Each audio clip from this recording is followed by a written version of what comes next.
سب سے پہلے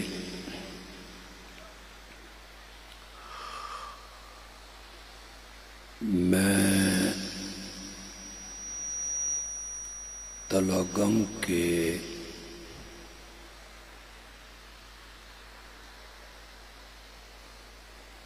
ان تمام علاقوں کے اپنے جماعتی احباب کا ممنون ہوں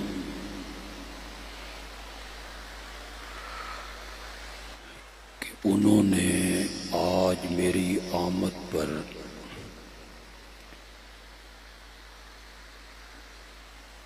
میری توقع سے بڑھ کر عزتوں سے نوازا۔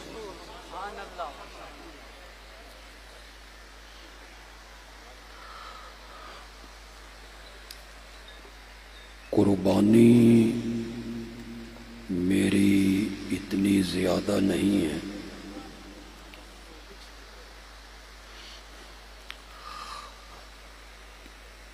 چار پانچ دن جیل کی تنہائیوں میں رہنا، لیکن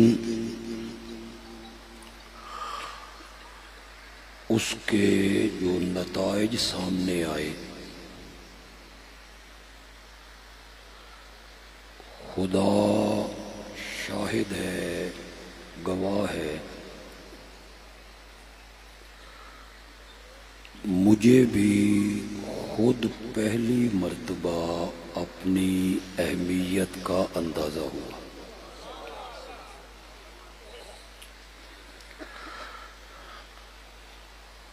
عام طور پہ مشہور ہے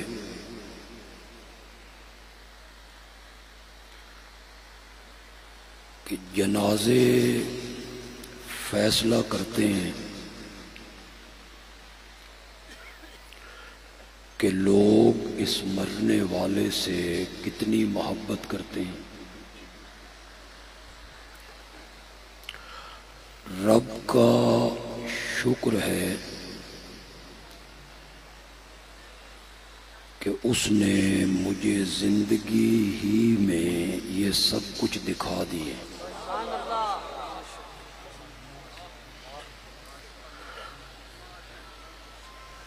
ایک بات سے میں خوف زدہ ہوں، ڈرتا ہوں،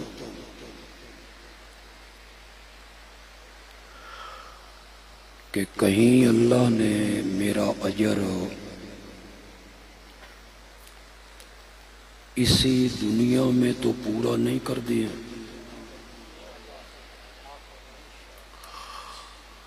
آپ میرے لیے دعا کریں۔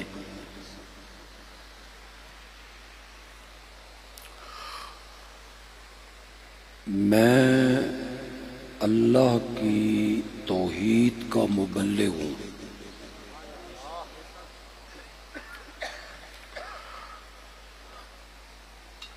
ہم نے مسئلہ توحید کے بیان کرنے میں کبھی مداہنت سے کام نہیں لیے۔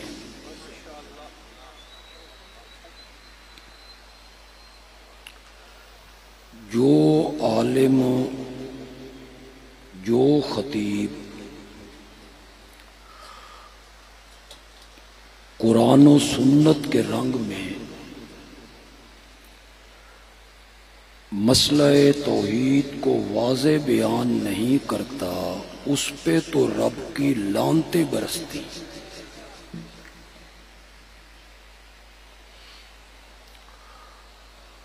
شرک و بدعات کے رد میں ہم نے کبھی کمی نہیں آنے دی۔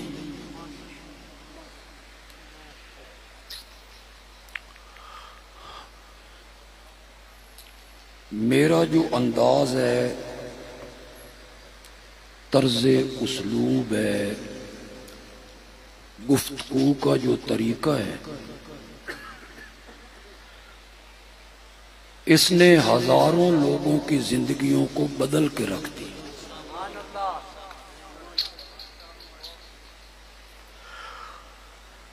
مجھے باہر کے ملکوں سے بہت فون آتے ہیں، وہ گفتگو کرتے ہوئے ایسے محسوس ہوتا ہے کہ میرے سامنے پیچھے جا رہے ہیں، اور وہ کہتے ہیں کہ آپ کی کیسٹ سنی ہے، اللہ نے ہمیں توحید کی سمجھ عطا فرمائی۔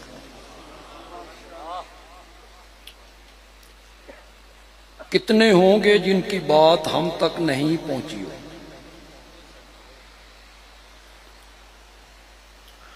9 بجے سے آپ اس پنڈال میں،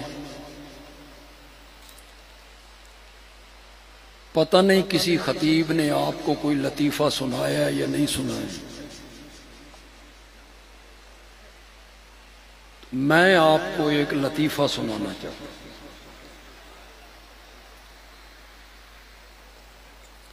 سیالکوٹ کے ایک صاحب نے مجھے ٹیلی فون کیا کہ میں آپ سے ملنا چاہتا ہوں۔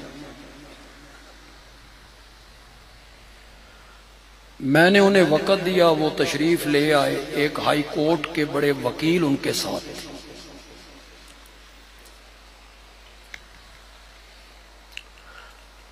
وہ بندہ کہنے لگا کہ میں اتنا شرک میں ڈوبا ہوا تھا کہ جب میں سعودی عرب جانے لگا تو ہمارے شہر میں جس بزرگ کا مزار ہے، میں اس کی قبر پہ گیا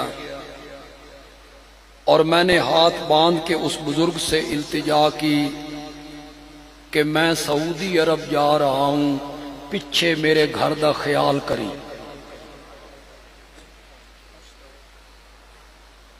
میرے ذہن میں یہ تھا کہ یہ بزرگ گھروں کی حفاظت کرتے ہیں، خیال کرتے ہیں۔ میں ڈرائیور تھا سعودی عرب میں، میں گانے سننے کا بڑا شوقین تھا،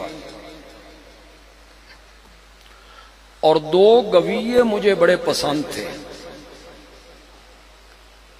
ایک عطا اللہ نیازی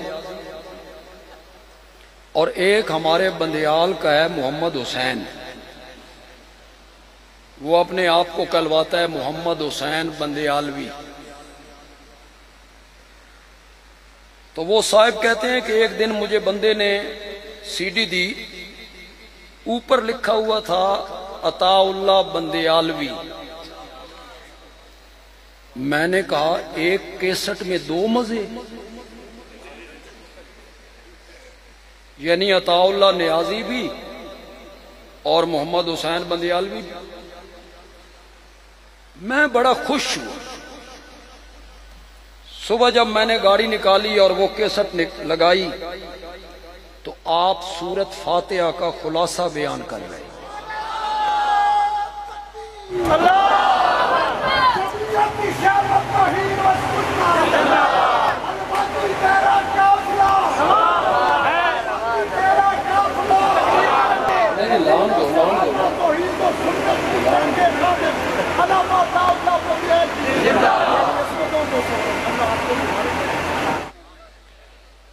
اور اللہ نے مجھے توحید کی سمجھ عطا فرمائی۔ ہم نے کبھی مداہنت سے کام نہیں لیا، شرک و بدعات کی تردید میں ہم نے کبھی کمی نہیں آنے دی۔ لوگوں کو ہم نے سمجھایا ہے 1 دونی 2 تے 2 دونی 4، یہ توحید ہے، یہ شرک ہے، یہ سنت ہے اور یہ بدعت ہے۔ اور مجھے سب سے زیادہ ناز اسی بات پہ ہے کہ میں نے اللہ کی توحید کو کھل کر بیان کیا ہے، اور میں یہ جانتا ہوں، میں یہ سمجھتا ہوں کہ جب دھرتی پر اللہ کی توحید بیان ہوتی ہے نا، ہوتی بھی کہاں ہے؟ ہر مسجد میں بولو تو صحیح. ہر جلسے میں، ہر کانفرنس میں، ہر طرف شرک کی آوازیں ہیں. تھیٹروں میں، سرکسوں میں، فلموں میں، ڈراموں میں، ٹرکوں کے ماتھے پر، بسوں کے اندر جو شعر لکھے ہوئے ہیں ان میں، وہ جو بازار میں بھیک مانگ رہا ہے وہ بھی شرک کی آواز لگا رہا ہے. چار سو شرک کی آوازیں ہیں. اور ہمارے ملک کے پاکستان میں ان شرک کی تمام آوازوں میں اشاعت التوحید نے توحید کی آواز لگائی ہے.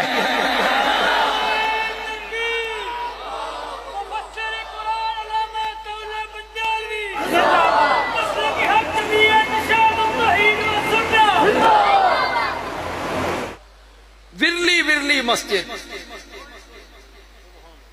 شہر میں 10 مسجدیں، 15 مسجدیں، 20 مسجدیں، یہاں سے توحید کی آواز اٹھتی ہے.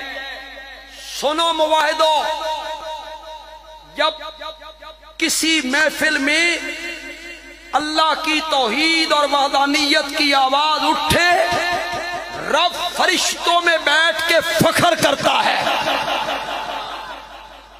کہ دھرتی پر میری توحید بیان ہو رہی ہے، میری وحدانیت بیان ہو رہی ہے. میری جماعت کے خطباء کو میں تحدیث نعمت کے طور پر کہتا ہوں، میری جماعت کا خطیب چاہے وہ طالب علم ہی کیوں نہ ہو، عالم نہ ہو، فارغ التحصیل نہ ہو، ابتدائی کتابیں پڑھ رہا ہو، میری جماعت کا کوئی بولنے والا جب مائک پہ آئے گا نا، خدا کی قسم اپنی تقریر کو قصوں، کہانیوں، موضوع روایتوں، من گھڑت حدیثوں سے مزین نہیں کرے گا، اپنی تقریر کو قرآن کی آیتوں سے مزین کرے گا. یہ میرا نشان ہے، یہ میرا امتیاز ہے. لگائیں نعرہ.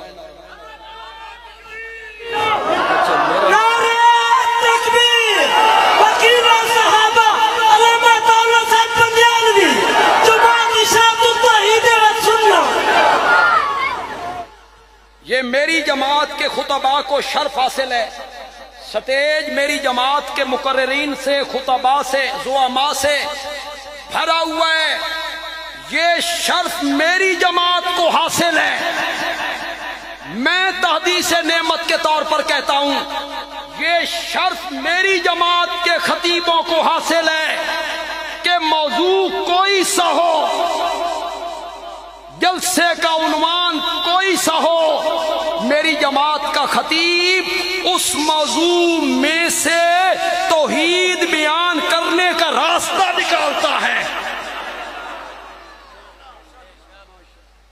میرے تفسیر کے استاد شیخ القرآن مولانا غلام اللہ خان،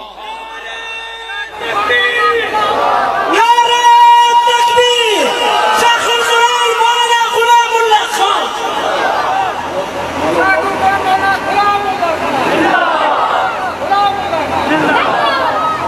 وہ کہتے تھے جس طرح بسم اللہ پڑے بغیر روٹی بے برکت ہو جاتی ہے، اسی طرح میں توحید بیان نہ کروں تو تقریر میں کوئی برکت باقی نہیں رہتی.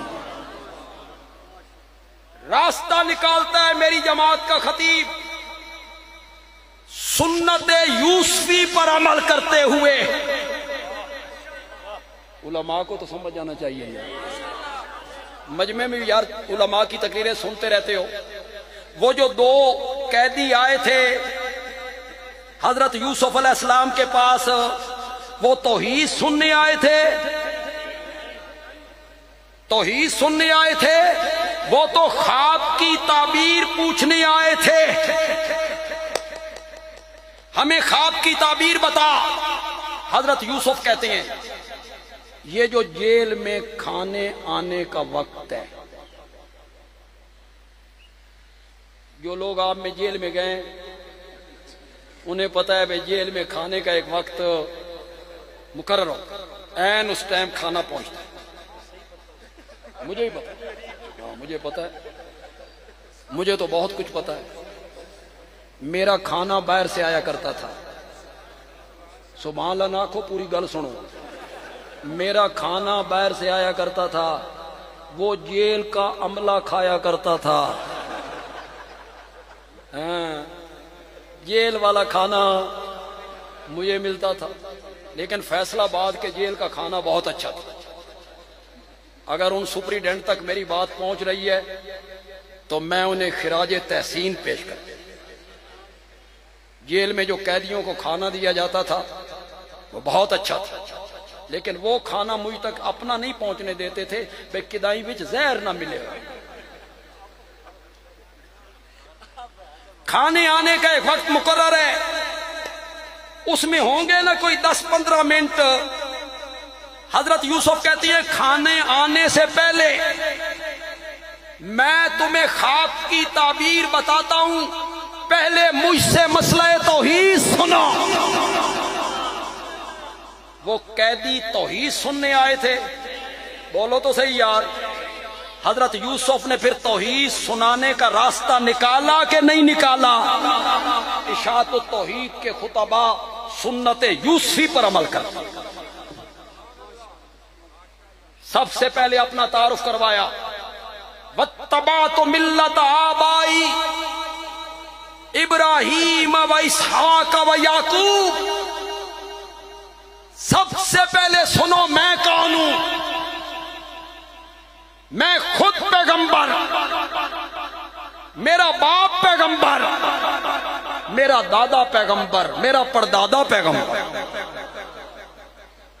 یہ تعارف کیوں کروایا؟ علماء اچھی طرح جانتے ہیں متکلم جتنا اونچا ہو اس کے کلام میں اتنا ہی اثر ہوتا ہے۔ آپ کو بھی تجربہ ہے، اس سٹیج پہ ایک عام قسم کے خطیب آ گئے جو مشہور نہیں ہے، آپ سنتے ہی نہیں، باہر سٹالوں پہ پھرتے رہتے ہیں، مشہور نہیں ہے۔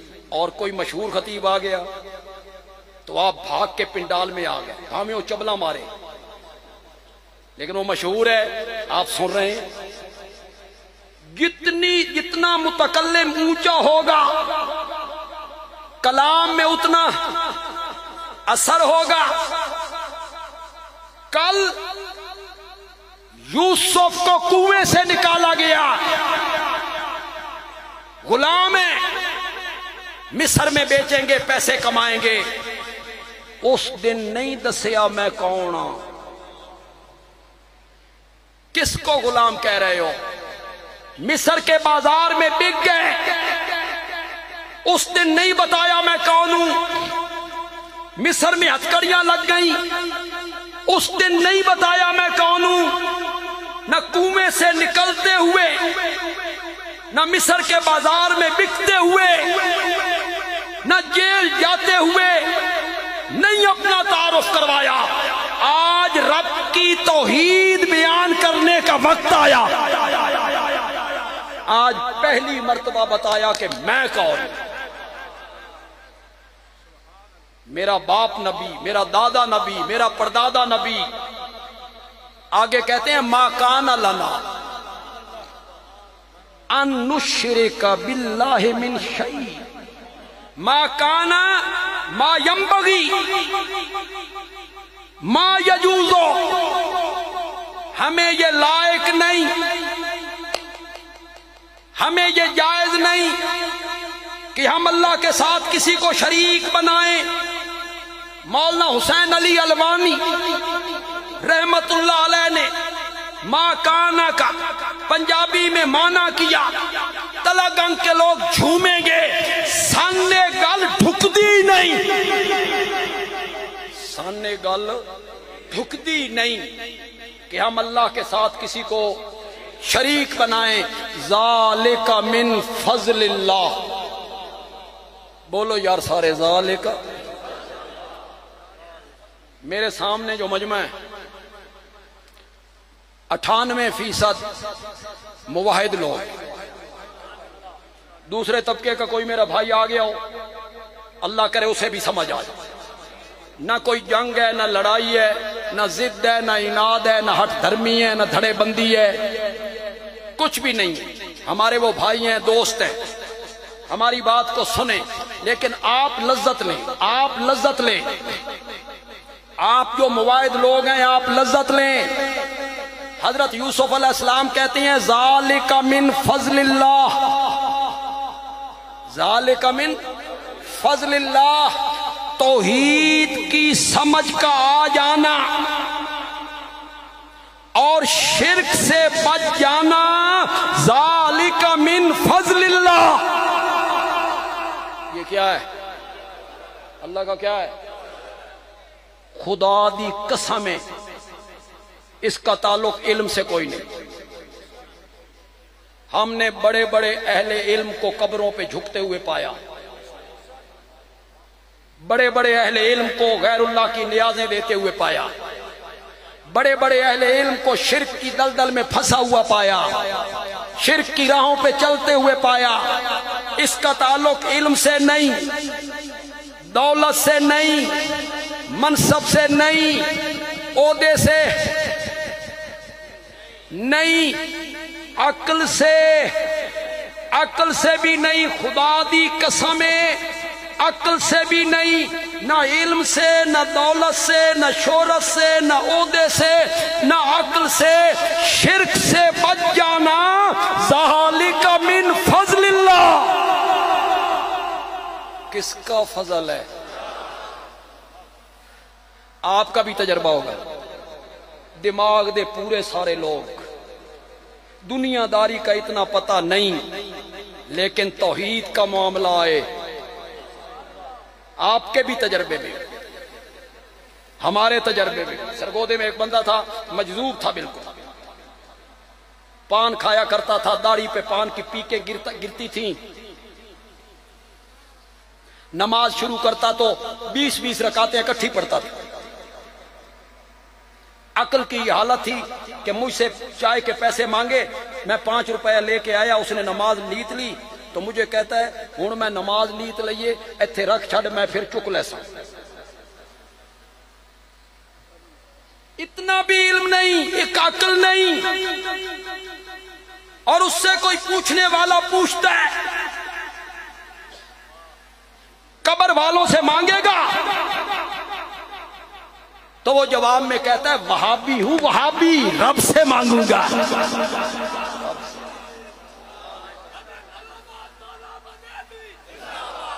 یہ مجذوب ہوتے. انہی کے بارے میں میرے نبی نے کہا تھا دنیا والے ان کو قرضہ نہیں دیتے، اپنے پاس بیٹھنے نہیں دیتے، وہ رب پر کوئی بات کر دیتے ہیں تو رب ان کی بات کی لاج رکھ لیا کرتا ہے. یہ کون سے مجذوب ہوتے ہیں؟ جنہیں اپنا پتہ نہیں لیکن رب کا پتہ. حضرت یوسف علیہ السلام نے قیدیوں کے سامنے رب کی توحید کو بیان کیا. مجھے وقت کا احساس ہے، تقریر کرنی نہ فرض ہے نہ واجب ہے، اور نماز جو ہے وہ ضروری اور وقت پہ پڑھنی ہے. ہم لیٹ ہو رہے ہیں، بس زیادہ وقت آپ کا نہیں لوں. ہماری جماعت پر رب کا یہ فضل ہے کہ انہوں نے اس گئے گزرے دور میں اللہ کی توحید کو نتھرے ہوئے رنگ میں بیان کیا، لوگوں کو سنایا. میری جماعت کے خطبہ عظمت صحابہ بھی بیان کرتے ہیں، لیکن میں تھوڑا سا ان میں نمایاں ہوں. میں پھر تھوڑا سا بدنام بھی ہوں کہ میں سیدنا معاویہ کی وکالت کیا کرتا ہوں. وکالت کیا کرتا ہوں. نعرہ تکبیر، وکیل معاویہ علامت اللہ سے بنیا جماعت اشاعت التوحید و سنت. میں ابھی آ رہا تھا، ایک صاحب نے نعرہ لگایا، میں سن رہا تھا، امیر شام